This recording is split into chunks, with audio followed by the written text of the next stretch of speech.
Thank you for clicking on this video. Today I will teach you a simple and powerful way to improve your English speaking. It is called the shadowing technique. What is shadowing?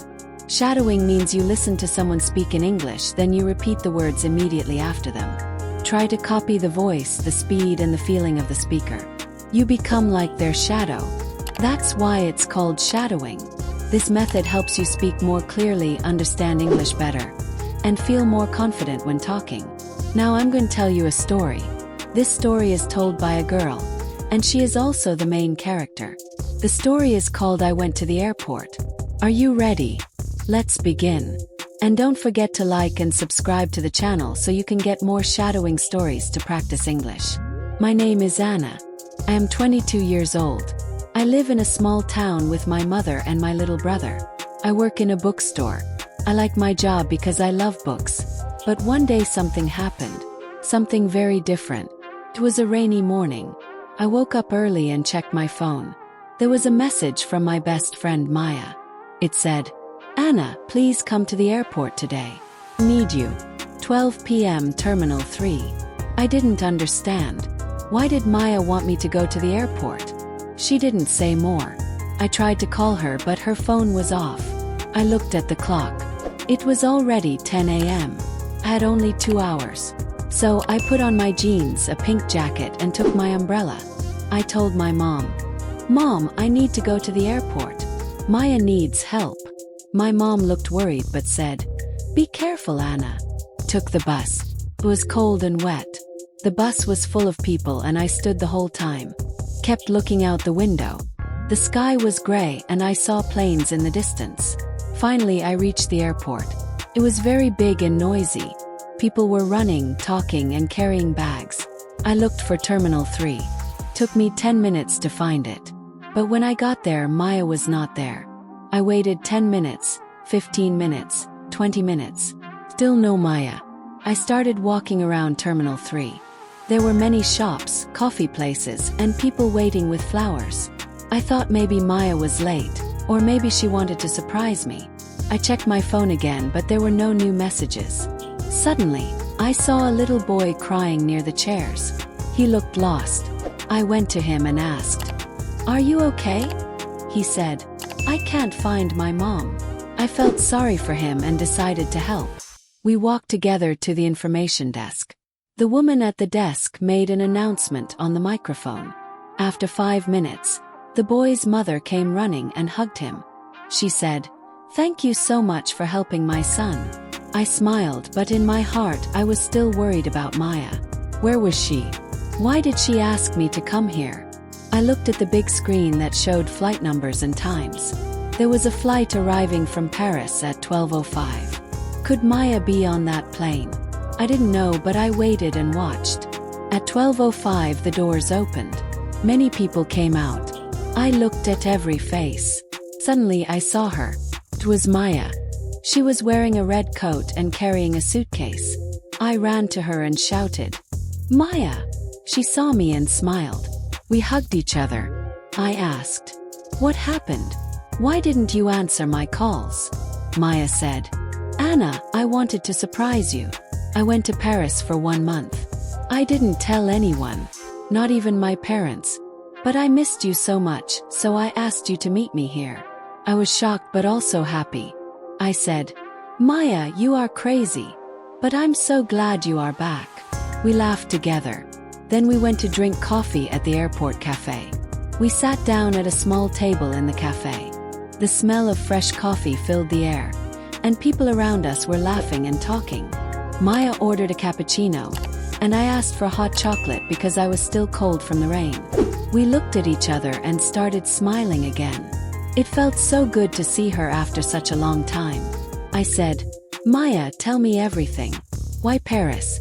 What did you do there?" She took a deep breath and said, "Anna, I always wanted to travel alone. I wanted to see if I could do it. Paris was my dream, so I just booked a ticket one day and went. I was surprised. Alone. Weren't you scared?" Maya laughed. "Of course I was scared at first. But then I realized how strong I am. I visited the Eiffel Tower, the Louvre Museum, and I even made some new friends from Spain and Italy. Her eyes were shining when she talked. I felt proud of her courage, but at the same time, I was a little upset that she didn't tell me. I said softly, "You should have told me. I was worried." She touched my hand and said, "I know, Anna. Sorry, but I wanted it to be a secret adventure. And today when I saw you at the airport, I felt so happy. You are the first person I wanted to see." Her words made me smile. We started talking about Paris, about books, about our plans for the future. The cafe became quieter as time passed, and it felt like the whole world had slowed down just for us. In that moment, I realized something very important. Sometimes our friends go far away, sometimes they keep secrets, but true friendship always brings them back. Maya gave me a small box. "Open it when you get home," she said. Then she picked up her suitcase. She smiled, but I saw tears in her eyes. I felt my throat close. I wanted to say so many things, but words were too heavy. She waved one last time. Slowly, she walked toward the boarding gate. I stood frozen, watching her steps. Each step felt like she was walking away. From our childhood, our secrets, our laughter. People rushed past me, but I only saw Maya. Her pink scarf moved in the air. Then she disappeared behind the doors. For a moment, the world was silent. My best friend was flying to a new life. My heart felt both empty and full. Empty because I would miss her every day. Full because I was proud of her courage. I sat on a bench near the window. Through the glass, I saw planes on the runway. One of them would take Maya to Paris. I whispered, "Be safe, my friend." A little boy near me asked his father, "Why are people crying at airports?" His father answered softly, "Because goodbyes are hard. But they also mean love." I held those words in my heart. After a while, I walked slowly to the exit. The rain had stopped outside. The air was fresh. The ground sparkled with tiny raindrops. I looked up. A rainbow stretched across the sky. Felt like a sign. I smiled through my tears. I went home. Home, I opened the box. Inside was a silver necklace with a tiny airplane charm. There was also a folded note. My hand shook as I opened it. The note said, "Anna, you are my best friend. Thank you for always believing in me. Even when I doubted myself, you gave me strength. This necklace is for you, so you will never forget. That distance cannot break true friendship. Always chase your dreams too. I will be waiting for the day when we meet in Paris. Love, Maya." I pressed the necklace to my chest. Tears rolled down, but this time, they were tears of hope. Days turned into weeks. Weeks turned into months. Maya's absence was everywhere. I missed her laugh in the school corridor. I missed our silly fights over snacks. I missed how she always understood what I felt without asking. Sometimes I picked up my phone, ready to text her about small things. Then I remembered the time difference. She was asleep in Paris while I was awake here. Yet somehow we still found ways. We wrote long emails every Sunday.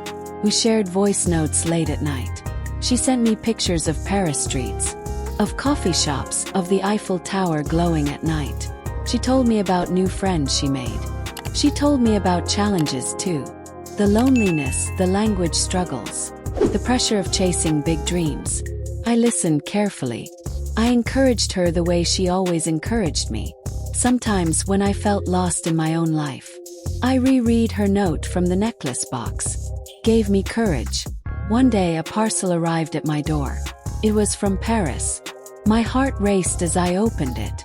Inside was a sketchbook. On the first page was a drawing of us, two girls holding hands under a rainbow. Below it she had written, "No matter the distance, some friendships are forever." I smiled with tears in my eyes. In that moment I understood. Goodbyes are never the end. True friendship travels across oceans, through time zones, and even through silence. And one day when I visit Paris, Maya will be waiting with the same smile. Our story isn't over. It's only changing chapters. Thanks for watching PastQuest. If you enjoyed the journey into history, don't forget to like, share, and subscribe for more amazing stories from the past. See you in the next quest.